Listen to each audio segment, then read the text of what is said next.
guys. Hello. স্বাগতম জনাইছো নতুন এটা ভিডিও লৈ আজিও আমি গুৱাহাটী আছো আজি আমাৰ গুৱাহাট 5 নম্বৰ দিন হয় আৰু আজি আমি এটা স্পেশাল বস্তু কৰিব যাই আছো আৰু স্পেশাল বুলি কিয় কৈছো কাৰণ হেতু বস্তু আমাৰ তাত নাপায় ইয়াতে পায় আৰু কিছুমান হাগৰ থকা জাগাতে পাই থাকে আৰু সেই বস্তুটো হল ফিশ পা এটা মাছ আছে মাছটোৰ নাম কি আছিল গাৰাৰুফা মাছটোৰ নাম গাৰাৰুফা ফিশ হয় আৰু ডক্টৰ ফিশ বুলিও কয় সেই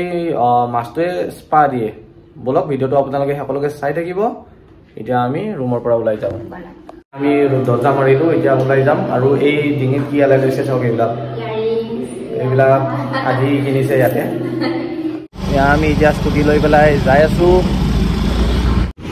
এতিয়া আমি কেণ্ডলিম বিচলৈ গৈ আছো আৰু কেণ্ডলিম বিচতে আমি কৰিম ফুড স্পা আৰু আপালে শাস্তি হোৱা কি ধুনীয়া আৰু এইটো ৰাস্তাৰ মাজতে কি ধুনীয়া চাৰ্চ চাওক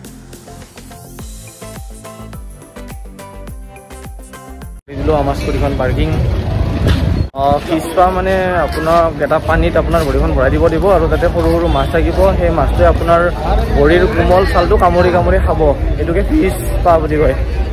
আমি ফিশ পা লোৱা জেগা আহি পাই গ'লো এয়া চাওক ইয়াতে পানীত সৰু সৰু মাছ আছে আৰু ইয়াত ভৰি দি পেলাই বহিব লাগিব আৰু ইয়াৰ মাছবোৰে অলপ অলপকৈ স্কিনটো কামুৰি খাব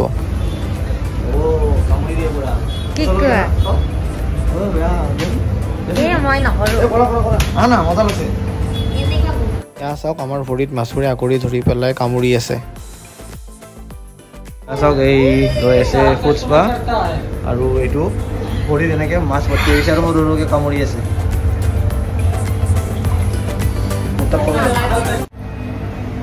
फूड स्पा का बेनिफिट क्या होता है इसमें पर का जो डेड स्किन रहता है ना उसको रिमूव करता है ब्लड सर्कुलेशन ठीक रहता है बीपी को नॉर्मल रखता है और ये फिश का नाम क्या है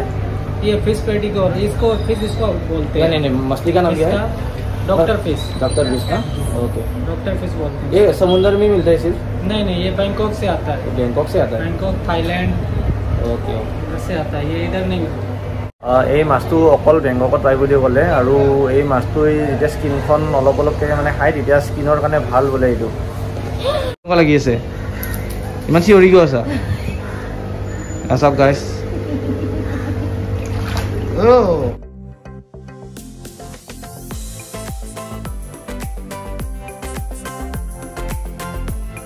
এই ফিছ পাটো কৰিলে আপোনাৰ 150-200 টকা লয় আপোনাৰ 20 মিনিট বা 30 মিনিটৰ কাৰণে 200 টকামান কয় কিন্তু 150 কৰি দিয়ে আমাৰ 150 ল'লে